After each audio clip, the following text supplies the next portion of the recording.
Gua baca komen-komen kalian di video kemarin, banyak banget yang nyinyir. Bang, lu ngarang ya?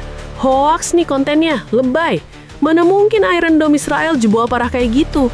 Bro, cuy, ngap. Gue benar-benar berharap kalau apa yang gue bahas ini cuma skrip film fiksi ilmiah Netflix. Gue benar-benar berharap ini semua hoax. Tapi, sorry to say, selamat datang di dunia nyata per hari ini, Kamis 19 Maret 2026, dunia lagi ada di ujung tanduk dan kiamat geopolitik ini benar-benar terjadi di depan mata kita. Buat lo sih paling hoax yang ngerasa aman-aman aja sambil rebahan, please buka mata lo lebar-lebar. Hari ini, jendela perdamaian dunia baru aja ditutup rapet-rapet. PBB gagal total, pertasan massal udah dimulai, target reaktor nuklir udah di-lock, dan harga minyak dunia baru aja nyentuh rekor paling gila. So, di video kali ini, gua nggak cuma bakal update betapa kacaunya situasi 24 jam terakhir, tapi gua juga bakal bongkar semua sumber datanya di akhir video. Biar lo tahu kalau kiamat kecil ini valid, no debat. Kencengin seatbelt lo, seduh kopi lo, mari kita bahas bareng-bareng. Kita mulai dari ruang sidang Dewan Keamanan PBB di New York semalam, tepatnya Rabu malam sampai Kamis dini hari tadi. Lo tahu kan kalau PBB itu ibarat kepala sekolah yang harusnya bisa misahin murid yang lagi tawuran. Nah, semalam kepala sekolahnya angkat tangan cuy. Amerika Serikat dan Inggris udah ngajuin draft resolusi darurat. Isinya simple, ngutuk keras Iran gara-gara pakai rudal cluster atau submunition yang ngancurin puluhan gedung di Tel Aviv minggu lalu, plus minta milisi proksi Iran buat mundur. Tapi apa yang terjadi?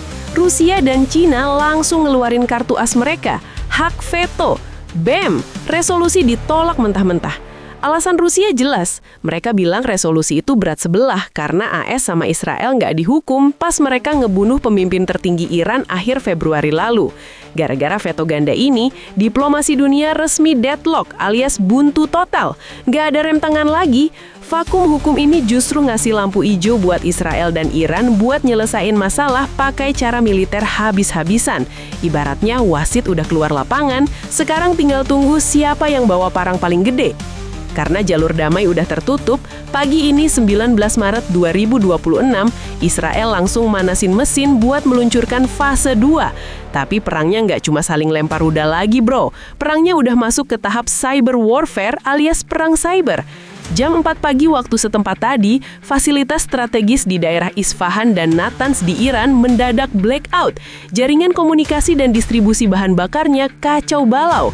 Pakar cyber security dunia langsung notice ada anomali malware super canggih yang nyusup ke sistem kendali industri mereka.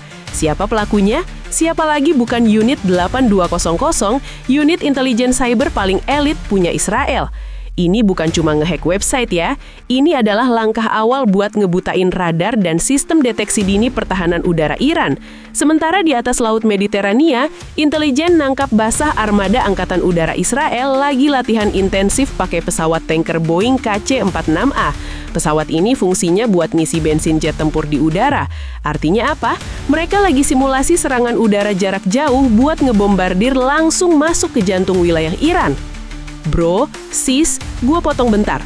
Kalau sampai detik ini lo masih mikir ini semua settingan, lo benar-benar harus dengerin segmen berikutnya soal ancaman nuklir yang di-warning langsung dari Badan Atom Dunia.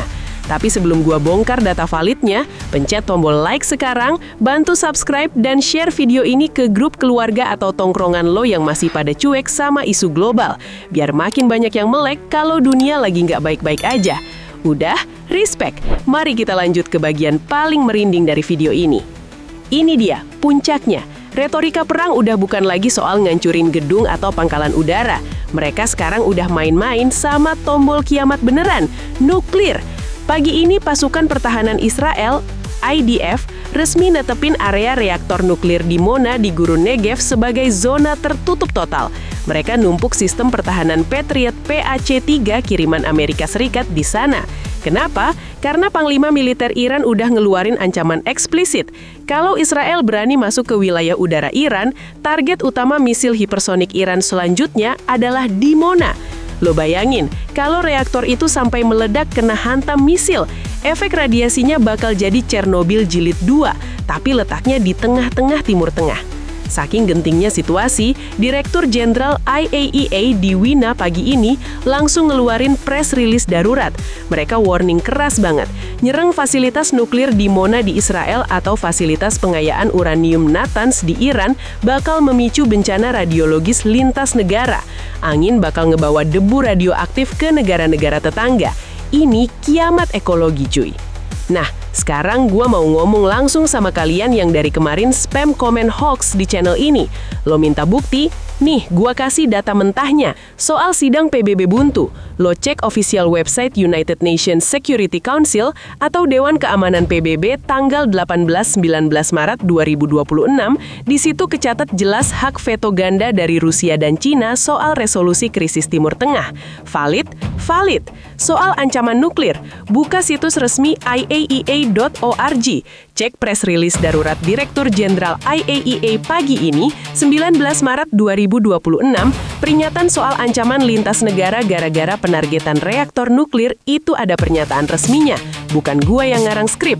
Soal serangan cyber di Isfahan, cari report terbaru dari Mandian Cyber Security atau laporan intelijen OSINT hari ini, ada peningkatan aktivitas malware gila-gilaan pada sistem Industrial Control Systems di Iran jam 4 pagi tadi.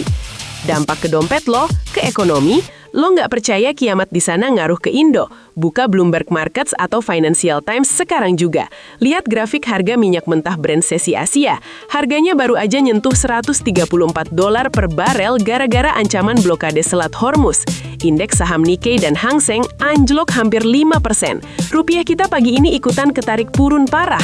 Kalau harga minyak dunia bertahan segila ini, lo siap-siap aja ngantri bensin mahal di pom depan rumah lo.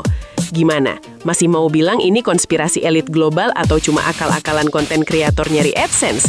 Wake up bro, realitanya emang sepahit dan semengerikan ini. Jadi kesimpulannya, per tanggal 19 Maret 2026 ini, kita cuma tinggal nunggu pematik kecil doang buat ngubah perang regional ini jadi perang dunia ketiga. Diplomasi mati, militer udah siaga penuh, dan reaktor nuklir udah masuk dalam crosshair atau kekeran misil masing-masing negara. Buat lo yang udah sadar betapa bahayanya situasi sekarang, gua pengen denger pendapat lo. Coba tulis di kolom komentar. Kira-kira, apakah Israel beneran bakal nyerang fasilitas nuklir Iran duluan, atau Iran yang bakal nekat nekan tombol kiamatnya duluan? Mari kita diskusi pakai otak dan data di bawah ini. Buat si paling hoax, gua tantang lo buat cross-check semua sumber yang udah gua kasih tadi itu. Dan silahkan balik lagi ke sini kalau lo udah kelar baca beritanya. Jangan lupa buat pencet tombol like, klik subscribe, dan share video ini ke semua sosmed lo. Buktiin ke orang-orang kalau lo adalah audiens cerdas yang update sama fakta dunia, bukan cuma makan gosip murahan. Thank you udah nemenin gua bedah fakta hari ini. Jaga dompet lo, jaga kewarasan lo, stay safe, dan sampai jumpa di update kiamat geopolitik selanjutnya. Peace out!